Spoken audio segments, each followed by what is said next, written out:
সেই রাজনৈতিক দলের কাঠামো কিভাবে হবে, সেই রাজনৈতিক দলের নাম বাংলাদেশের মানুষ কি সাজেস্ট করতে চায় এবং রাজনৈতিক দল থেকে বাংলাদেশের সাধারণ জনতার কি প্রত্যাশা, সেটার জন্যই হচ্ছে আমরা জানার জন্য একটা বলতে গেলে আমরা ক্যাম্পেইন শুরু করেছি। সেটার কর্মসূচি হিসেবে আজকে সিলেট জেলার প্রথম দিনের কর্মসূচি চলছে।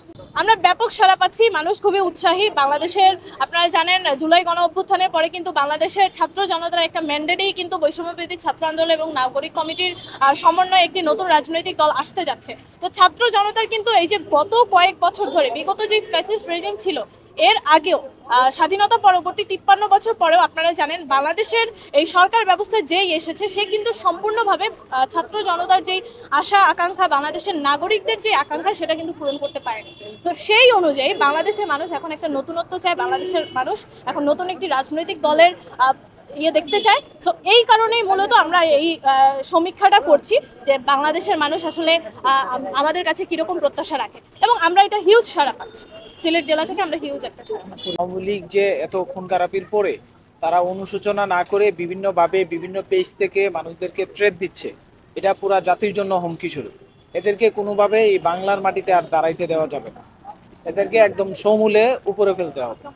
আমরা আজকে আপনার চোখে নতুন বাংলাদেশ, আপনারা জানেন যে মহান মুক্তিযুদ্ধের যে মূল চেতনা ছিল, মূল অঙ্গীকার ছিল একটি সাম্য, মানবিক মর্যাদা এবং সামাজিক সুবিচারের বাংলাদেশ বিনির্মাণ করা। কিন্তু দুঃখজনক হলেও সত্য, আমরা দেখেছি যে শুধু বিভিন্ন রাজনৈতিক দল তাদের কথা বলে মানুষের কাছ থেকে সিম্পিতি নিয়ে কার্যত কোনো ভূমিকা কেউ পালন করে না। তো আমরা চাই 24-এর গণ অভ্যুত্থানের ফলে যে একটি নতুন বাংলাদেশ বিনির্মাণ হয়েছে, আমরা সাধারণ ছাত্র জনতার মতামত নিয়ে একটি রাজনৈতিক দল বিনির্মাণ করতে চাই, যেই দলের মূল চেতনা, মূল ভিত্তি থাকবে যে আমরা একটি সাম্য, একটি সামাজিক সুবিচার এবং মানবিক বাংলাদেশ বিনির্মাণ করতে চাই। আমাদের এই সপ্তাহব্যাপী কার্যক্রম চলবে, আমরা সাধারণ জনতার মতামত নিয়েই একটি রাজনৈতিক দল গঠন করতে চাই। আমরা বিভিন্ন পয়েন্টে, পুরো বাংলাদেশে আমাদের এই কার্যক্রম চলছে এবং সিলেট জেলার বিভিন্ন পয়েন্টে পয়েন্টে আমাদের ছাত্র প্রতিনিধিরা রয়েছে সাধারণ মানুষের মতামত সংগ্রহ করার জন্য। আপনাদের মাধ্যমে আমাদের পক্ষ থেকে আহ্বান একটাই থাকবে যে এত দিন একটি আমরা দেখেছি বিভিন্ন সময় যে বিভিন্ন রাজনৈতিক দল তাদের ব্যক্তিগত ফায়দা হাসিলের জন্য অথবা রাজনৈতিক এজেন্ডা বাস্তবায়নের জন্য মানুষের স্বার্থের কথা ভুলে যায়। তো যেহেতু একটি রাজনৈতিক দল, নতুন একটি রাজনৈতিক দল বাংলাদেশে গঠন হতে যাচ্ছে, সাধারণ মানুষের সম্পৃক্ততায়, সাধারণ মানুষের মতামতের ভিত্তিতে আমরা একটা রাজনৈতিক দল গঠন করতে চাই, যেই দলের সবার অংশগ্রহণ আমরা প্রত্যাশা করি। আমি ধন্যবাদ জানাই ইউকে বাংলা লাইভ টেলিভিশনকে।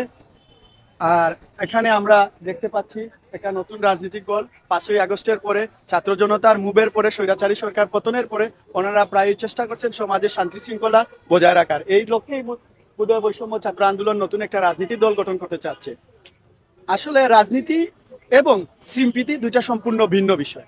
মানুষ সিম্পিতি দেখায় তাদের পক্ষে যারা অসহায় এবং যারা ছাত্র জনতা হিসেবে যে গণ অভ্যুত্থান হয়েছে, মানুষ সপরিতভাবে সম্মিলিতভাবে প্রত্যেক জনগণই ছাত্রদের সাহায্য সহযোগিতার মাধ্যমে এই গণ অভ্যুত্থান সৃষ্টি করছে। এখন ওনারা একটা রাজনীতি দল খুলবেন, আমরা স্বাগত জানাই। তবে ওনারা কতটুকু মানুষের সেবায় কাজ করতে পারবেন তা আমরা যদি অতীতের নতুন নতুন দলকে দেখি, বিপি নুরের দল সহ অন্যান্য দলগুলা যদি দেখি, তাহলে আমরা দেখতে পাই মানুষ দিন শেষে নৌকা এবং ধানের শীষকে ভোট দিয়ে বিজয় লাভ করে।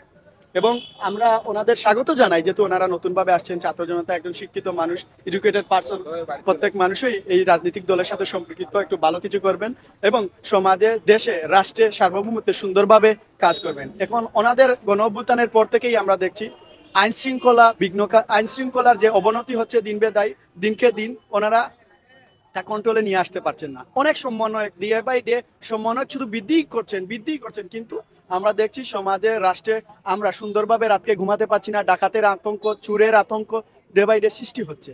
এই থেকে আমরা মনে করব তারা যাতে রাজনৈতিক দল গঠনের প্রেক্ষাপটে সাথে সাথে এই যে আইন শৃঙ্খলা যে বিঘ্ন হচ্ছে